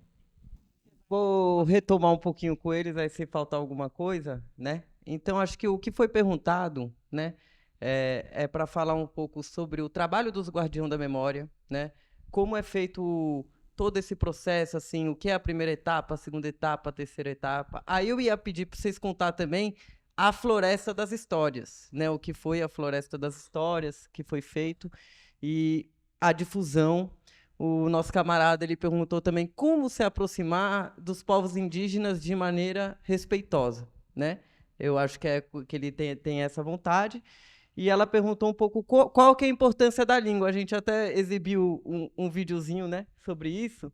E aí eu ia pedir também, porque aqui a gente está com os Guajajara, infelizmente os Capó, que foi muito, muito, muito profundo, eles estão de luto, que uma pessoa muito importante fez a passagem lá e não vieram. Mas no povo Guajá e no povo Capó, todas as entrevistas todas na língua materna. E aí eu ia pedir principalmente para nesse processo, se você quiser contribuir também, Dailson, e o Vitinho, contar como foi feita até criação de poesia na língua indígena, né? E aí e aí a sua pergunta é como os jovens, né?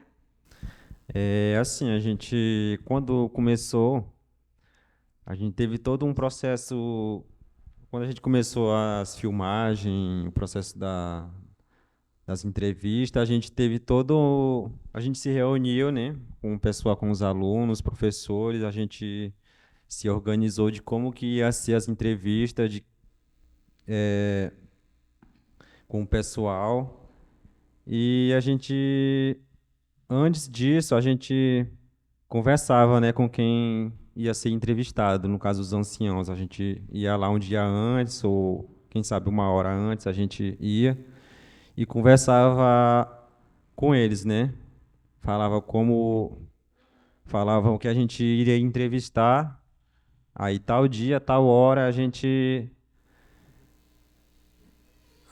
falava isso, né? A gente combinava com eles. Aí a gente partia para a entrevista.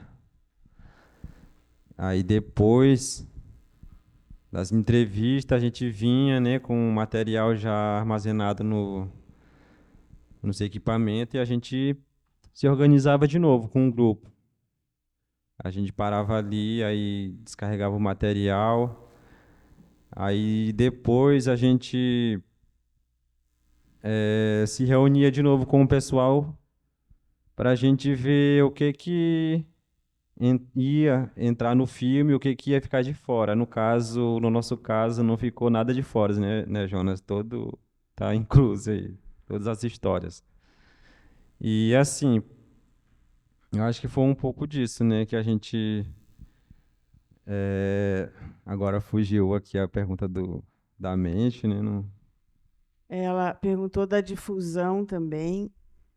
E olha, já está quase terminando a nossa hora. Só resumindo, quem for responder, tá? Porque a gente termina às 6, né? Para não começar a esvaziar.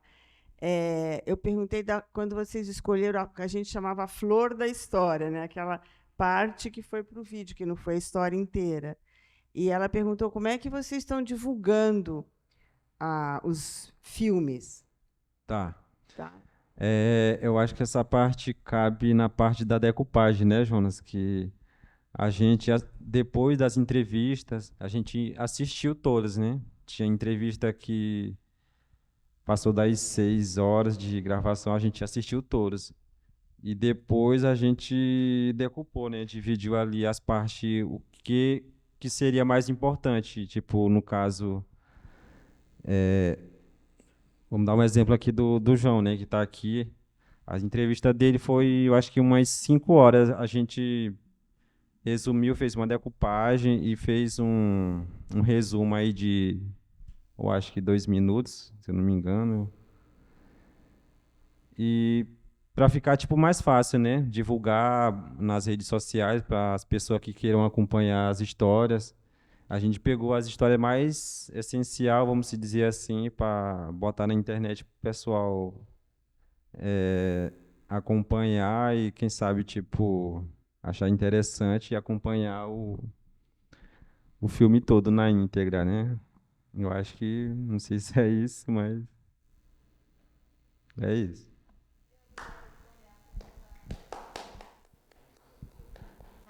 Rairiza? Quem vai responder? Alguém falou, eu quero responder a pergunta. Desculpa. Boa tarde, já é quase a noite. Só respondendo a pergunta dele aqui, que eu não sei se vocês já ouviram falar do massacre de Alto Alegre, né? Aquele massacre. Então, principalmente os anciões, porque nem morreram muitos indígenas, né? Então, alguns anciões já se foram, que já faleceram, e outros ficaram. E aqueles que ficaram, eles contam de como foi que aconteceu. Então, através desse massacre, alguns hoje ainda têm aquele, digamos, aquele trauma de como. Então, acho que é assim, não é preconceito, mas eu acho que não é só o senhor que tem esse tipo de pergunta, mas também existe várias pessoas também que falam assim, não, o índio tem preconceito. Sim, eu tô. Pois é. E então, assim, para se aproximar, eu acho que eles ficam com aquela coisa assim na mente, assim, não, que o não indígena tem. Eu vou falar aqui um exemplo do meu pai. Toda vez que vai projeto lá para nossa comunidade, chega uma pessoa lá diferente, aí ele fica, como ele é ancião, ele fica assim, tipo, desconfiado, assim, não, o que ele quer? Ele vai querer tomar nossa terra. Aí a gente vai, acho que no diálogo, não tem? Para ele poder entender o que aquela pessoa vai trazer através daquele projeto. Então, acho que é isso. Eles têm um pouco ainda de trauma, porque eles vivenciaram muitas coisas no passado, que, como eu disse aqui, que nem a gente sabia. Então, acho que é isso. Eles têm um pouco, mas através do diálogo que a gente vai levando para eles, eles começam a entender. Não é só lá, mas existe vários povos ainda que têm tipo de recente contato. Que tem agora que está começando a chegar com os não indígenas. Então, eu acho que é isso, através de diálogo. Mas eu acho que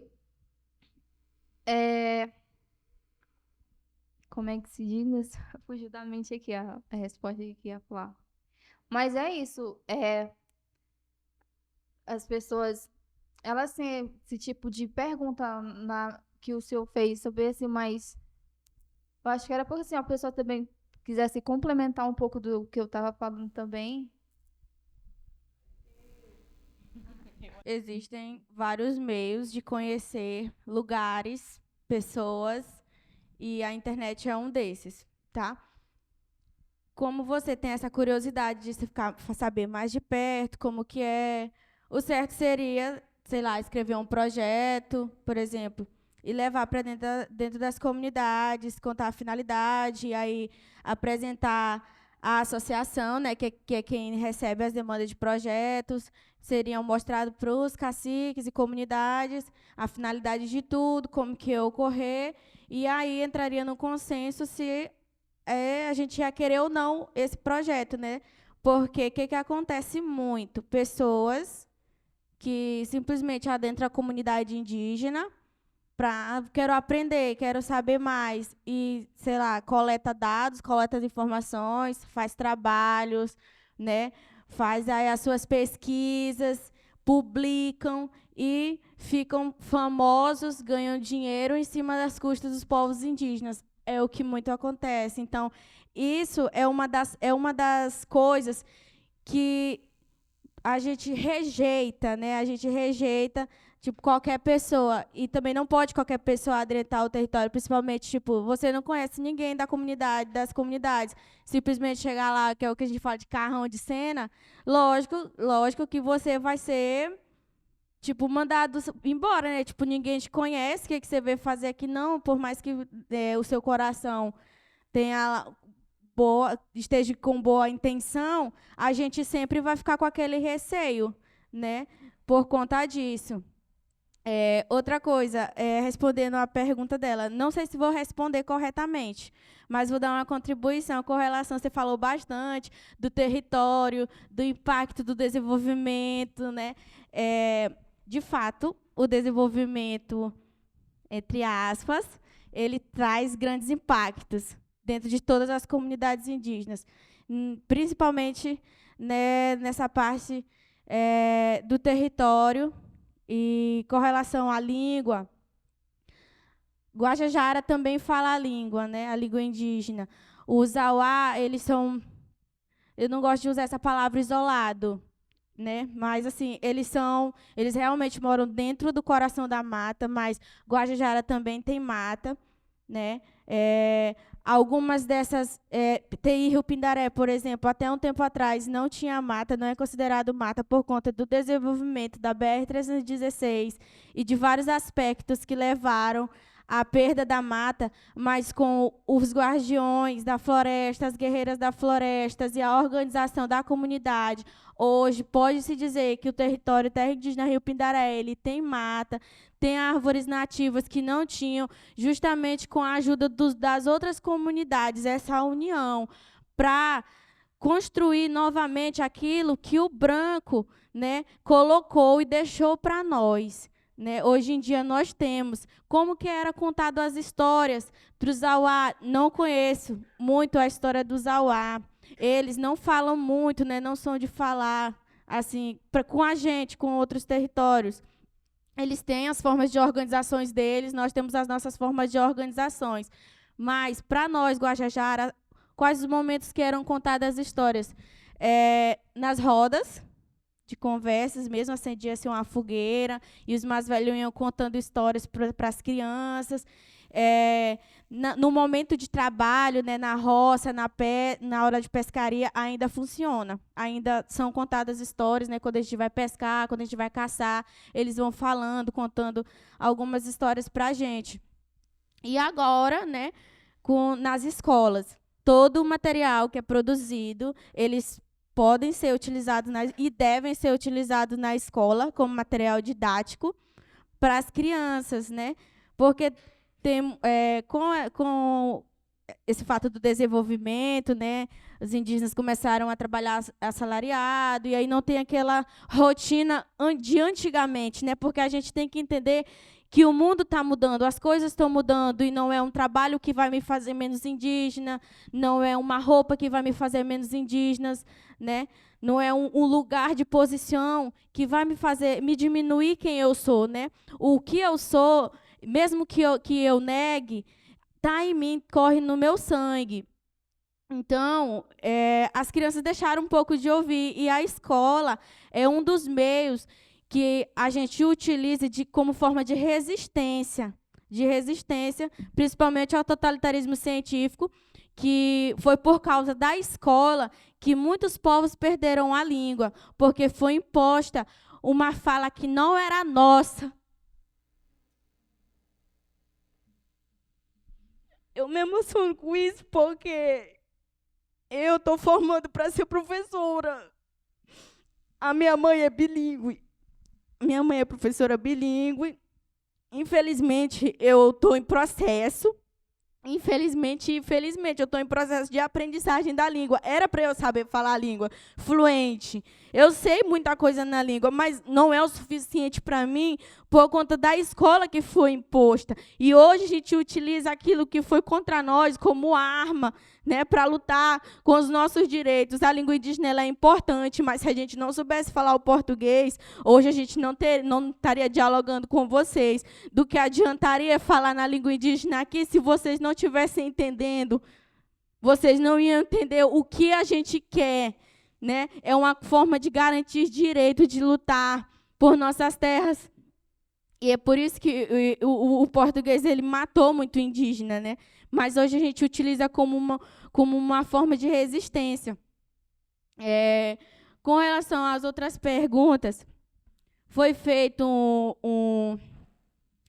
no dia da culminância do trabalho, uma mata da floresta, onde a gente escolhia um local e homenageavam todas as pessoas que contaram as histórias dela para a gente. A gente mandamos fazer placas com os nomes da pessoa e uma pequena sinopse, né? E colocamos em formato de círculo, e em cada placa daquela foi plantada uma árvore para simbolizar aquele ancião, aquele jovem que contou a sua história, que repassou o seu conhecimento, né? Não sei qual foi o tipo de árvore que eles plantaram lá na Caru, mas o nosso foi ipê, o ipê amarelo, né? Foi essa árvore que a gente plantou e está lá, de trás da Casa Cultural da Aldeia Areinha, que foi onde a gente fez todo o curso, né? Foi toda a nossa trajetória. A gente tinha que dormir na outra aldeia, os produtores dormiam na aldeia, viviam, né? E ali estava havendo, de fato, uma interculturalidade, onde conhecimentos distintos se uniam numa só, né? Para um só motivo, né? Que era a preservação da língua, que era a preservação das histórias indígenas. E preservar não somente para deixar arquivado, mas para mostrar para as pessoas também que gostam e que querem ter acesso, né, à nossa história. Porque não necessariamente precisa ir a uma aldeia para conhecer o indígena, porque você vai, mas você vai ver diferente daquilo que você é repassado na escola, porque na escola é repassado que o indígena anda nu. Se você for para lá, você não vai ver o indígena nu. Você vai criar estereótipos. Ah, ele não anda nu, ele não tem cabelo liso. Eles trabalham, mas isso é fruto do que trouxeram para nós. Mas não é por conta disso que nós vamos deixar de ser indígena. Nós somos indígenas, sim, independente da cor, independente se fala ou não a língua, se consideram indígena e luta, né, em defesa dos direitos indígenas, é sim um parente. Um parente não é só entre indígenas, mas se você se considera alguém que defende os direitos dos indígenas, você também é um parente. E é isso.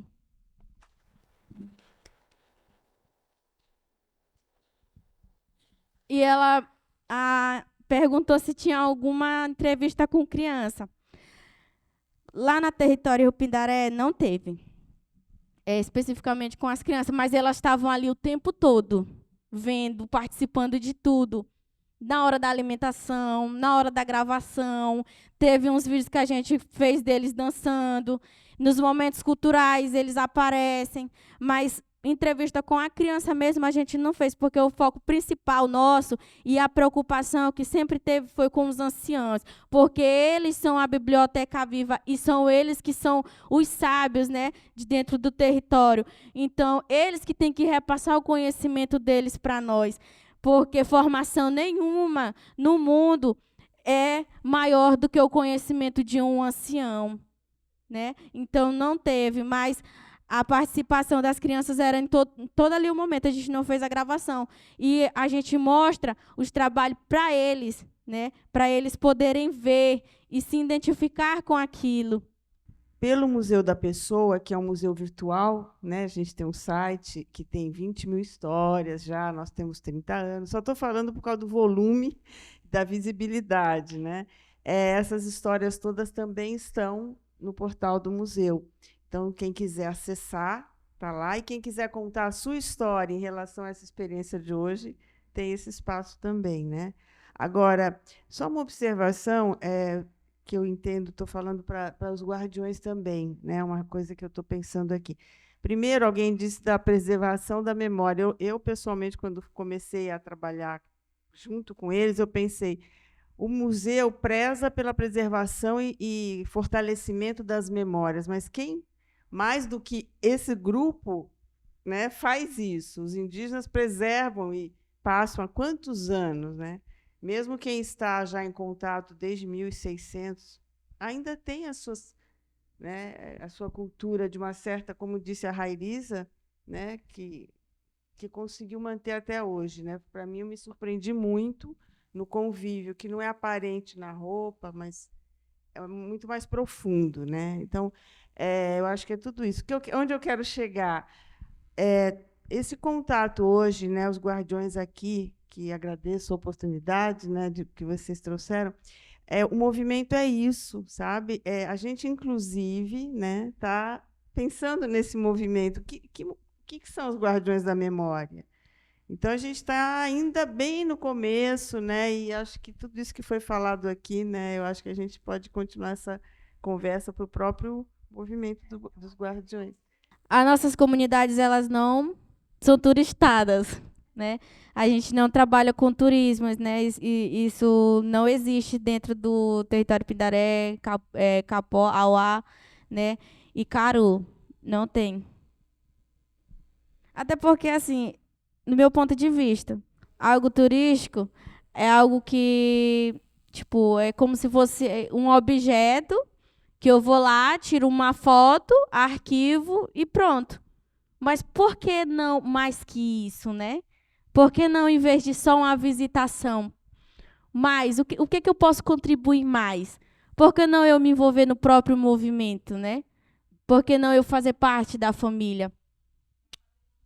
Para fazer manter viva? Porque uma foto publicada, você vai ganhar like, você vai ganhar comentários, você vai comentários bons, comentários ruins, né? E uma experiência que daqui a pouco tempo apaga, perde. Por que não viver o movimento?